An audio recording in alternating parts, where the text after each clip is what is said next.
சிவகங்கை மாவட்டம் செண்பகம்பேட்டை சுங்கச்சாவடியை அகற்ற உயர்நீதிமன்ற மதுரை அமர்வு உத்தரவிட்டுள்ளது. இரு சுங்கச்சாவடிகளுக்கு இடையே 60 கிலோமீட்டர் தூரம் இருக்க வேண்டும் என்ற நிலையில் லெம்பக்குடியிலிருந்து 23 கிலோமீட்டர் தூரத்திலேயே அடுத்த சுங்கச்சாவடி இருப்பதாக கூறி வழக்கு தொடரப்பட்டது. தொடர்ந்து லெம்பலக்குடி சுங்கச்சாவடியை அகற்ற தனி நீதிபதி உத்தரவிட்ட நிலையில் அதனை எதிர்த்த வழக்கு உயர்நீதிமன்ற மதுரை அமர்வில் விசாரணைக்கு வந்தது. அப்போது இரு நிலையங்களும் தேசிய நெடுஞ்சாலையின் மிக அருகில் அமைந்துள்ளதாக நீதிபதிகள் தெரிவித்தனர். தொடர்ந்து விதிகளை மீறும் வகையில் அமைந்திருக்கும் செண்பகம்பேட்டை சுங்கச்சாவடியை அகற்ற நீதிபதிகள் அதிரடியாய் உத்தரவிட்டனர். அண்ணா பல்கலைக்கழக வன்கொடுமை வழக்கில் கைது செய்யப்பட்ட ஞானசேகரன் வரும் 10ஆம் தேதி மகிழா நீதிமன்றத்தில் ஆஜர்படுத்தப்பட இருக்கிறார்.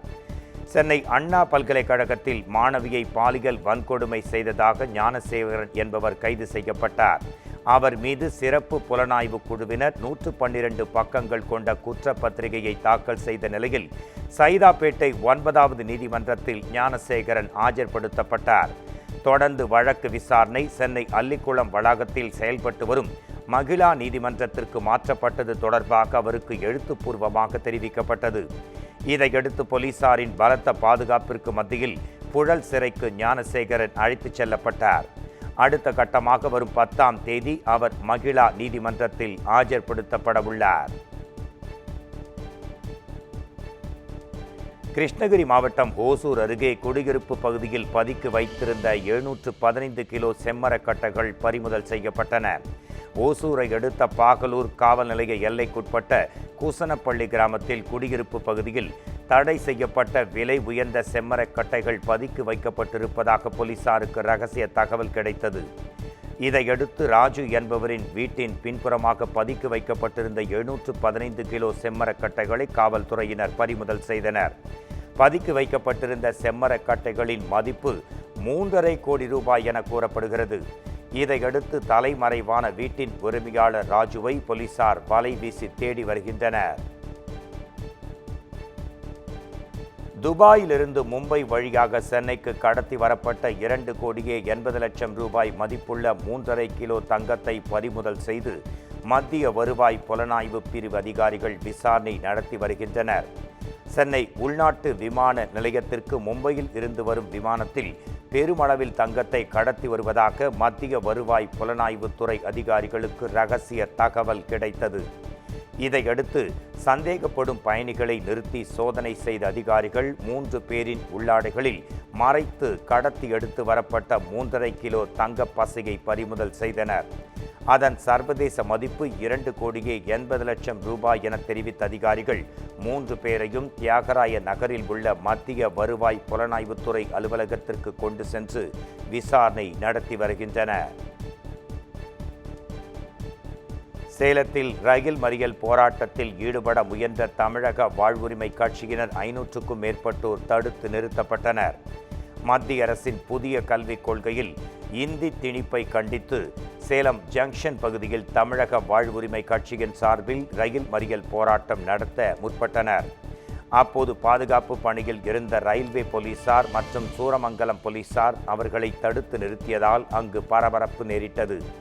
இதையடுத்து ரயில் மறியல் போராட்டத்தை கைவிட்டு அவர்கள் ஆர்ப்பாட்டத்தில் ஈடுபட்டனர். நம்முடைய தேசிய தலைவர் பிரபாகரன் கட்டளையிட்டிருந்தார். அந்த தலைவரின் மௌனத்திற்கு பிறகு தபால் துறையாக இருக்கலாம், இங்கே ஒரு 100 அடிக்கு முன்னாடி இருக்கிற இந்த ரயில்வே ஸ்டேஷன் கூட இருக்கலாம், எந்த துறையாக வேணா இருக்கட்டும். இந்த நரேந்திர மோடி அரசின் பாசிச அரசின் மிகப்பெரிய சதி.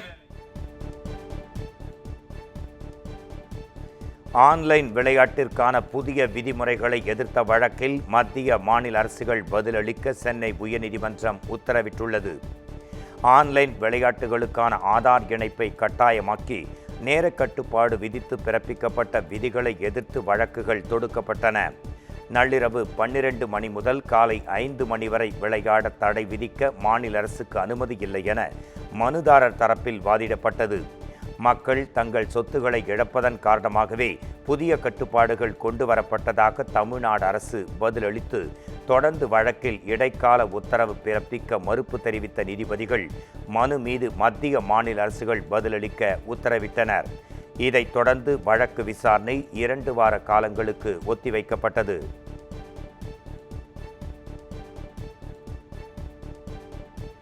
திருச்சி அரசு மருத்துவமனையில் நர்சிங் மாணவியிடம் பாலியல் சீண்டலில் ஈடுபட்ட காவலர் பாக்சோ சட்டப்பிரிவில் கைது செய்யப்பட்டார். திருச்சி மத்திய சிறை கைதியான பிரித்திகை வசன் உடல்நலக் குறைபாட்டால் திருச்சி மகாத்மா காந்தி நினைவு அரசு மருத்துவமனையில் சிகிச்சைக்கு அனுமதிக்கப்பட்டார். அவருக்கு பாதுகாப்பு பணியில் ஈடுபட்டிருந்த பெரம்பலூர் காவல் நிலைய காவலர் இளம்ராஜா என்பவர் மருத்துவமனையில் நர்சிங் மாணவி ஒருவரிடம் பாலியல் சில்மிஷத்தில் ஈடுபட்டதாக கூறப்படுகிறது. இதுகுறித்து மாணவி அளித்த புகாரின் அடிப்படையில் ஸ்ரீரங்கம் அனைத்து மகளிர் காவல் நிலைய போலீசார் காவலர் இளம்ராஜா மீது பாக்சோ வழக்கு பதிந்து அவரை கைது செய்தனர்.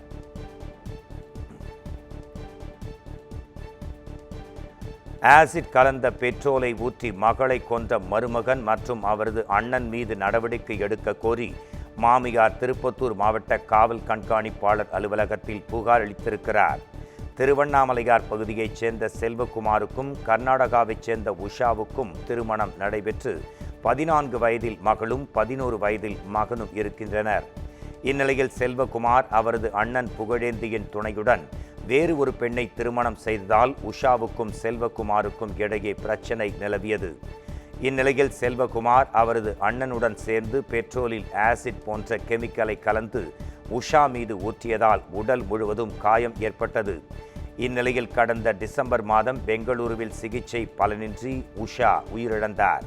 இதைத் தொடர்ந்து மகளின் மரணத்திற்கு காரணமான மருமகன் மற்றும் அவருடைய அண்ணனை கைது செய்ய கோரி தாய் செல்வி திருப்பத்தூர் எஸ்பி அலுவலகத்தில் மனு அளித்தார்.